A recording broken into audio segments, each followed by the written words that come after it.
लानत है तेरी पार्टी पे और तुझ पे। कोई मुसलमान तेरे बिल को मानने को तैयार नहीं है। अमेंडमेंट करा ले, 2 मुल्ला बिठा लिए, 4 मौलवी बिठाकर उस तरीके से आप सोच रहे हो कि पूरे देश के 25 करोड़ मुसलमानों का। बीजेपी जो है हमेशा से मुसलमानों के खिलाफ रही है। अगर सर से पानी ऊपर अगर हुआ तो देश में इतना बड़ा हम लोग आंदोलन करेंगे और देश को बता देंगे कि मुसलमान की ताकत क्या है। आप कौन होते हैं इसमें इंटरफेयर करने वाले?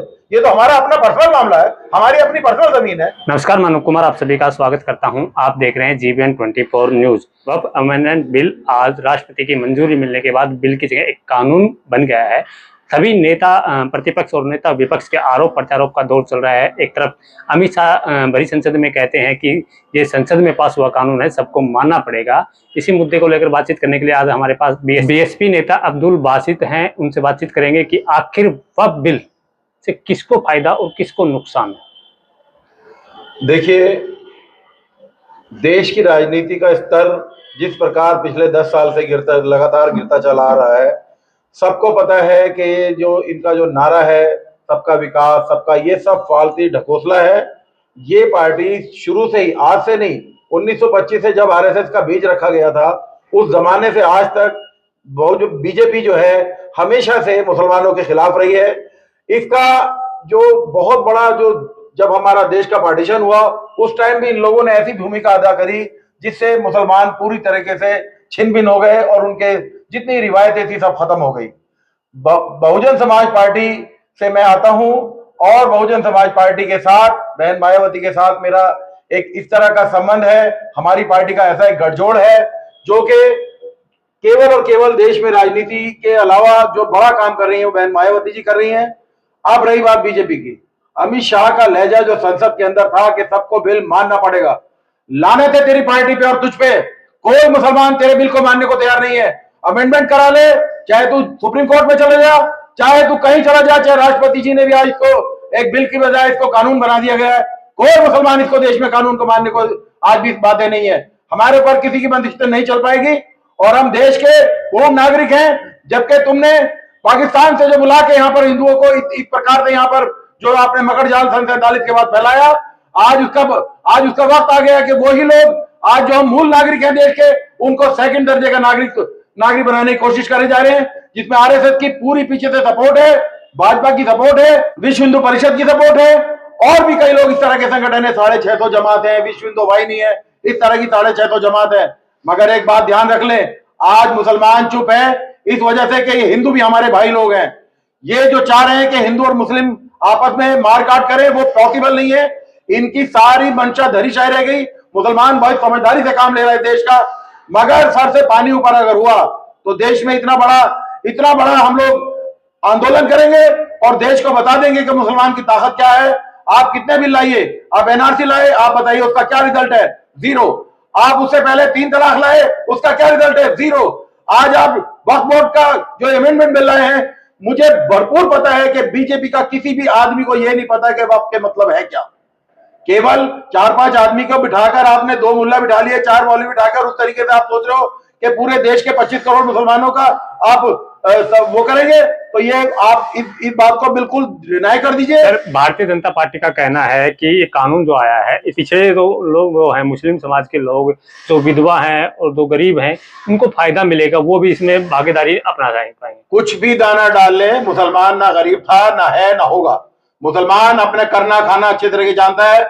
आज जो देश में हिंदुओं के हालात हैं वो मुसलमान भली भांति जानते हैं। आप यूपी में जाके देख लीजिए, हिंदू बेचारे इतने परेशान हैं, केवल 5 किलो चावल, नमक और पानी पर देवरिया बेवरिया जितने भी पश्चिम उत्तर प्रदेश, इतना बुरा हाल है हिंदुओं का। मैं गया अभी चुनाव में, पीछे लोकसभा के चुनाव में मैंने दौरा किया। तो अगर हिंदू देश का परेशान है तो मुसलमान परेशान है। इस देश में राजनीति नहीं चलेगी।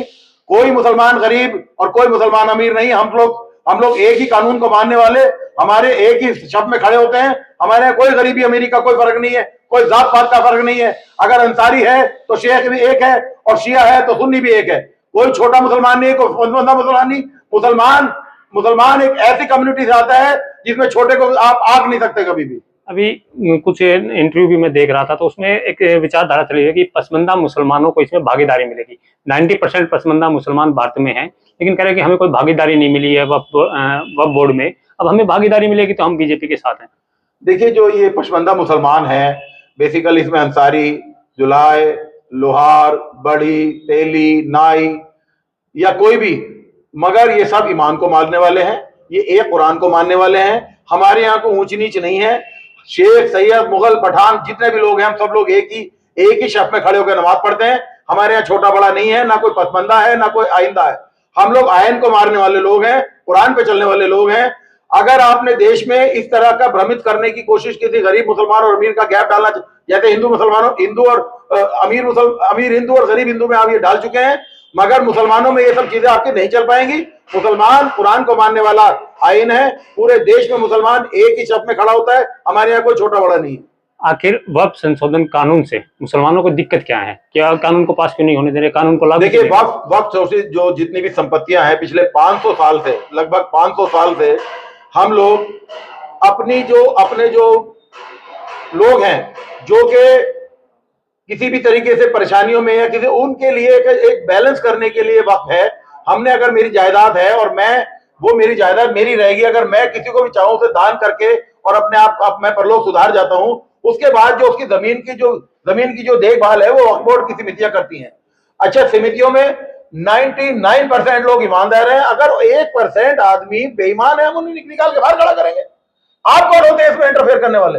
ये तो हमारा अपना पर्सनल मामला है, हमारी अपनी पर्सनल जमीन है। आपने पाकिस्तान बनाया, उस जमाने में आपने हमारा पूरा उत्तर प्रदेश की रियासतें खत्म कर दी, आपने बिहार की रियासतें खत्म कर दी, आपने पंजाब की रियासतें खत्म कर दी, आपने हरियाणा की रियासतें खत्म कर दी। अब आप क्या देश में मुसलमान को खत्म करना चाहते हो? तो इसके वक्त के खिलाफ पूरा देश का मुसलमान एक है और पूरे देश का हिंदू भी एक है। तो वो यही तो कह रहे हैं ना कि अगर वक्फ बोर्ड चाहिए तो इस्लामिक कंट्री में बनाओ। हिंदुस्तान में क्यों वक्फ बोर्ड? किसी भी इस्लामिक कंट्री में वक्फ बोर्ड नहीं है, आखिर हिंदुस्तान में ही क्यों? देखिए, हिंदुस्तान का जो आइन है, ये सब, इसमें सर्व धर्म का मान सम्मान है। सभी धर्मों के लोग यहाँ रहते हैं। कई हजार गुरुद्वारों के लिए मुसलमानों ने जगह दी, कई हजार मंदिरों के लिए मुसलमानों ने जगह दी। ऐसा नहीं है। तो हम लोग, अगर हमारे पास दान की जगह है और हम हिंदू और सरदारों में बांट रहे हैं, तो इनको आपको क्या तकलीफ है? वक्फ बिल का मतलब ये नहीं कि उसमें कोई मुसलमान अपना पर्सनल कोई, वो जो वहां पर मुतल्ली है वो भी अपना बेचारा अपनी मेहनत करके अपनी सिर्फ यही कह रहे हैं, वंचित मुसलमानों को इससे कोई फायदा नहीं है। कुछ 4-5% लोग हैं तो नेता अपनी राजनीति चमकाने के लिए पूरी प्रॉपर्टी पे कब्जा करके बैठे। नहीं, इन प्रॉपर्टी को सभी को समान फायदा मिलता है। देखिए, मर के कब्रिस्तान में जाना है तो वो उनका फायदा है, मस्जिदों में नमाज अदा करनी है तो मुसलमान का फायदा है, किसी प्रकार से कोई गरीब औरत जो परेशान है और उसके किराए से कुछ उसको पैसे की आमदन हो जाती है तो सब मुसलमानों को फायदा है। उसके अलावा ये जमीनें जितनी भी थी, ये मंदिरों को ले दान दी थी। 1000 मंदिर में आपको गिनवा दूंगा देश में, जितने वक्फ की प्रॉपर्टियों पे हमने मंदिरों को दान दिया, वहां मंदिर बने हुए। वो यही तो कह रहे हैं ना कि अगर ऐसी जमीनें हैं तो उसमें तो कोई दिक्कत ही नहीं होगी। जो अवैध तरीके से वक्फ बोर्ड ने कब्जा है वहीं तो छुटवा रहे हैं। भाई, अवैध है या जब है, हमारी है, आपकी तो नहीं है। कागज दिखा दीजिए, हम छोड़ देंगे। हाँ, कागज पूरे एक प्रॉपर्टी के कागज है ये बल्कि कानून बनने से मैं तो कह रहा हूं कि मोदी जी ने, हमें तो ऊपर वाले ने एक वरदान दिया है कि मोदी जी के थ्रू हमारे सारे संकट हल होते जा रहे हैं। इस आदमी से काम ले रहा है अल्लाह ताला। तो ये आदमी भी कहीं ना कहीं बिल्कुल सही अपने, ये तो चाहते हैं, मगर जो और 600 जमात है ना, मोदी के अलावा जो उनके नीचे जो छुटभैया नेता है, वो लोग नहीं चाहते, वो अमन चैन नहीं चाहते। मोदी जी ने अपना एक देश के प्रधानमंत्री है, अपना उन्होंने मुखौटा रखा, एक कमेटी बुलाई, उसमें वक्त अमेंडमेंट के लिए करा दिया, मगर इसका वक्त का जो नाजायज फायदा उठाने की कोशिश करी जा रही है हिंदू जमातों, वो मुसलमान बर्दाश्त नहीं करेगा। अब तक वह बिल पास हुआ था, बिल के तौर पे चला था, आज कानून बन गया है। आप कह रहे हैं कि अगर आगे भी ऐसा ही चलता रहा तो मुस्लिम समाज आंदोलन करेगा, सड़कों पे आएगा? नहीं, इसमें आंदोलन भी होगा, सड़कों पे आएंगे और हम लोग सुप्रीम कोर्ट में इसको चैलेंज भी करेंगे। तो देश में हजारों कानून बनते हैं और हजारों सुप्रीम कोर्ट चैलेंज में खुश हो जाते हैं। तो हमारे एक्सेप्ट हो गई है एप्लीकेशन। अब हम नए तरीके से उसमें अमेंडमेंट के लिए जो हमारा जो आइन है, इसका फैसला हम करेंगे। इसमें सरकार का दखल नहीं होगा, सरकार के अधीन सब कुछ है, मगर सरकार जो हमारी पर्सनल प्रॉपर्टीज है, हमारे पर्सनल कब्रिस्तान है, हमारी मस्जिदें हैं, हमारे इमाम बाड़े हैं, और देश का जितना भी हमारा जो भी शिया हो, सुन्नी हो या किसी भी पसंदा मुसलमान हो, शेख हो, सैयद हो, वो सब एक है। आप इनको मुसलमान, ये वक्त के तौर पे मुसलमानों के बांटने की जो आपकी तरकीब है, वो पूरी तरह फेल हो जाएगी। वो कह रहे, आपने कहा आंदोलन करेंगे, तो उनके एनडीए के एक बड़े नेता हैं, उनका कहना है कि अगर शाहीन बाग की तरफ आंदोलन करने की जो बात करें कि अगर शाहीन बाग बनाने की कोशिश की गई तो हम जलियांवाला बाग बना देंगे। नहीं, अभी देश में इतना बड़ा ताकतवर कोई हिंदू संगठन नहीं है वो सिर्फ टीवी पे अपने नहीं, हिंदू संगठनों की तो बात ही नहीं है, सिर्फ हिंदू संगठन ही बात कर रहे हैं, वो पीछे से आवाज हिंदू संगठनों की है। नेता की, लीडर की इतनी बड़ी औकात नहीं है कि वो हमारे के ऊपर जलियांवाला बाग की तरह इस्तेमाल करेगा। किसी लीडर की औकात नहीं है। पीछे से हिंदू संगठन है जो कि सबको पता है कि आतंकवादियों से ज्यादा उनका खतरनाक मसौदे हैं और वो आए दिन जेलों में भी रहते हैं। वो ऐसा नहीं है कि सरकार उन्हें छोड़ रही है, बीजेपी सरकार तो उनको छोड़ नहीं।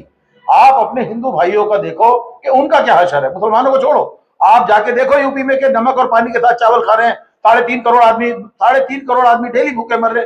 वो नहीं दिखाई दे रहा इन्हें सिर्फ ये अपनी राजनीति चमकानी है। उत्तर प्रदेश के चुनाव है, एक बार चुनाव इन्होंने नोटबंदी के तौर पर लड़ लिया, एक बार मुजफ्फरनगर झगड़े करा के लड़ लिया। अब ये नया शगुफा निकाला कि वक्त के तौर पर लड़ाई करेंगे, कब्रिस्तानों में जाएंगे हिंदू संगठन और ये भावना सबके हाथ होगी और हम चुनाव जीत जाएंगे। ये इनका मसौदा है। जितनी भी अपने आपको सेकुलर पार्टी कहने वाले और पार्टियां थी, विपक्ष की पार्टियां थी, वो भी कहीं ना कहीं एक बंद होकर के इसे बिल के समर्थन में दिखाई दे रही है, तो उनको क्या कहेंगे? नहीं, विपक्ष का कोई आदमी बिल के समर्थन में नहीं है। हम लोग पूरी तरीके से 253 हमारे खुलकर तो कोई सामने नहीं आ रहा। हमारा वोटिंग एक अलग चीज है, हमारे फेवर में देखो उन्होंने उसको जाके ये सिद्ध कर दिया कि भी वो इनके साथ नहीं है। और इनके साथ है कौन? इनके साथ 31% जनता है देश की जिन्होंने वोट दिया, उसमें भी 6% अब कट जाएगी। भाई ओबीसी इनके साथ नहीं है। ओबीसी क्या समझ रहे हैं? 85% ओबीसी विपक्ष के साथ है। ये तो धांधलीबाजी से चुनाव जीते जा रहे हैं। देश में कोई कानून जैसी चीज नहीं रहेगी, जंगल राज चल रहा है। अभी देखते हैं कब तक ये चलता है। मगर आप कानून में बनाइए, सबको छेड़िए, मगर हमारी कम्युनिटी को छेड़ने की बिल्कुल भी मुखालफत ना करें। आखिर भारतीय जनता पार्टी कितने अच्छे कानून बना लो, चाहे 3 तलाक, 370, कोई और भी कानून बनाए हैं, आखिर मुस्लिम समाज को हर कानून से दिक्कत क्यों है? नहीं, मुस्लिम समाज को कोई दिक्कत नहीं है। इन्हें कानून के बारे में जानकारी नहीं है। इनके जो कानून के सलाहकार हैं वो छुटभैया नेता है। 4 आदमी बैठे, चलो नोटबंदी करो, 4 आदमी बैठे, चलो जी ये कर दो, 6 आदमी बैठे। तो इनके पास तो सलाहकार नहीं, कोई गवर्नमेंट का कोई पॉलिसी नहीं है, कोई लॉ नहीं है। सबको पता है कि गवर्नमेंट पूरी तरह फ्लॉप है। अपना ध्यान भटकाने के लिए इधर उधर ये नाटकबाजी चल रहा है। देश का बहुत सर्व सत्यानाश हो चुका है। अब इसके अलावा इससे ज्यादा जो आज की जो कहानी है, इससे ज्यादा बुरा कभी नहीं हो सकता। आप किस को छेड़ रहे हो? आप किसी को नहीं छोड़ रहे। अभी आप मुसलमानों के साथ, अभी फिर आपने सिख के साथ करना है और ये दलितों के साथ भी आपने करना है। भाई दलितों के बहुत वोट कितने हैं? हजारों वोट है, उनकी भी इनकी नजर है। संसद से 37% देश का जो दलित और SC/ST समाज है वो इनके साथ पूरे जीरो हो गया है। मैं तो कहता हूं कि जो 70 MP जो दलित समाज से आते हैं, इन्हें सबको विड्रॉ करना चाहिए और सरकार को गिरा देना चाहिए और अपनी दलितों की रक्षा के लिए उन्हें त्याग देना चाहिए। सारे MP मैं कहता हूँ त्याग पत्र दे, जो 70 MP तो दलित हैं, उन्हें त्याग पत्र देकर उनकी सरकार को धराशायी कर देना चाहिए। इस सत्र के दौरान संसद से एक बात और उठ के आई कि जहां जहां खुदा है वहां वहां भगवान है, कहीं भी खोद लो वहीं भगवान है। नहीं, देखिए मैं बताऊं, पिछले अभी 2014 से माननीय प्रधानमंत्री मोदी जी ने जब से बेड़ा उठाया है, उन्हें ऐसा लग रहा है कि हमारे पास सत्ता 1000 साल बाद आई। ये चंद्रगुप्त मौर्य की बात करते हैं, ये भगवान राम की बात करते हैं, ये भगवान कृष्ण की बात करते हैं। मुझे एक व्यक्ति पूरे देश में बता दीजिए जो पूरी तरीके से संज्ञान रखता हो हिस्ट्री के बारे में। अगर कोई नॉलेज है उसको आप पढ़ लिख के आइए, आप डिबेट करिए, आप दिखाइए कि कहां पर ये लिखा है। जबरदस्ती के कानून बनाने से थोड़ी कोई जबरदस्ती आप किसी को धराशायी करते हैं। तो आखिर मुस्लिम समाज के जो युवा हैं, अब मैं कुछ वीडियो भी देख रहा था, उनको क्या संदेश देना दो? चाहे कहेंगे कि अगर ये कानून बना है, कानून पास हुआ, तो चाहे हमें हिंदुस्तान के टुकड़े टुकड़े करना पड़ा। एक कानून के लिए इन देश के टुकड़े करने की बात की जा रही है। नहीं, कोई मुसलमान और कोई हिंदू देश के टुकड़े नहीं करना चाहता। चंद लोग हैं, पूरे देश में असामाजिक तत्व है 1%, और वो दोनों मिला के, मुसलमान और हिंदू दोनों मिला के, वो 1% लोग पेड वर्कर है। गवर्नमेंट उन्हें खट पैसे देती है, जहां को देती है वहां। अब 40,000 आदमी संभल में बेरोजगार फिर रहा है। इन्होंने हंगामा कर दिया। 40,000 आदमी का मतलब समझ रहे हो? अगर एक आदमी प्रतिदिन 500 रुपए भी कमाता हो तो आज कितना 250 करोड़ रुपए का डेली का नुकसान है। डेली वो बेचारे भूखे मर रहे हैं। अब उन्हें संभल करा के अब गवर्नमेंट ने अपना हाथ खींच लिया पीछे। आप देखो ना, उनका 40,000 जो वहां कोई घंटी बजा रहा है, कोई वहां जा रहा है, कोई झंडा उठा रहा है। अब उनके घर में जाके देखो कि घर में खाने के लाले हैं। और उनका यही कहना कि पत्थर चलाने वाला मुस्लिम, बम फोड़ने वाला मुस्लिम, गोली चलाने वाला मुस्लिम, और आखिर हिंदू संगठन फिर आतंकवादी कैसे हुआ? देखिए, कोई ना तो गोली आज तक चली है मुसलमान ने चलाई अपने से, ना कोई पत्थर चलाया। ये सिर्फ भ्रमित करने की बातें हैं। आप किसी को जाके घर के अंदर जाके उकसाओगे तो अपने बचाव में अगर किसी असमझ से एक पत्थर फेंक दिया तो उसको सजा हुई है। वो सारा मुसलमान को उसके साथ थोड़ी घेर के चलो। किसी को अगर आप घर के अंदर जाके घुस के मारने की कोशिश करो और उसने अपने बचाव में एक पत्थर चला दिया, आप उसे आतंकवादी नहीं घोषित कर सकते। आतंकवादी संगठन कौन है? आतंकवादी संगठन देश में सबसे ज्यादा जो राम माधव चलाते हैं हिंदू संगठन, वो हैं।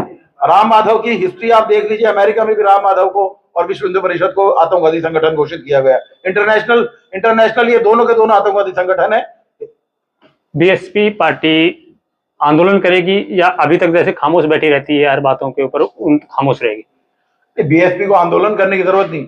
हमारा जज्बा, हमारी जो वोट है नीचे नहीं, वफ के खिलाफ, वफ के खिलाफ हमारा पूरा बिल्कुल, बहन जी ने, हमारी मायावती जी ने बिल्कुल स्पष्ट बात कर दी है, हम लोग पूरी तरह वफ के खिलाफ हैं। और मुसलमान भाइयों को यदि किसी प्रकार से कहीं भी किसी तरीके प्रताड़ित करने की कोशिश करी तो पूरा दलित समाज एक दिन में बहन मायावती जी के झंडे तले वहां खड़ा मिलेगा।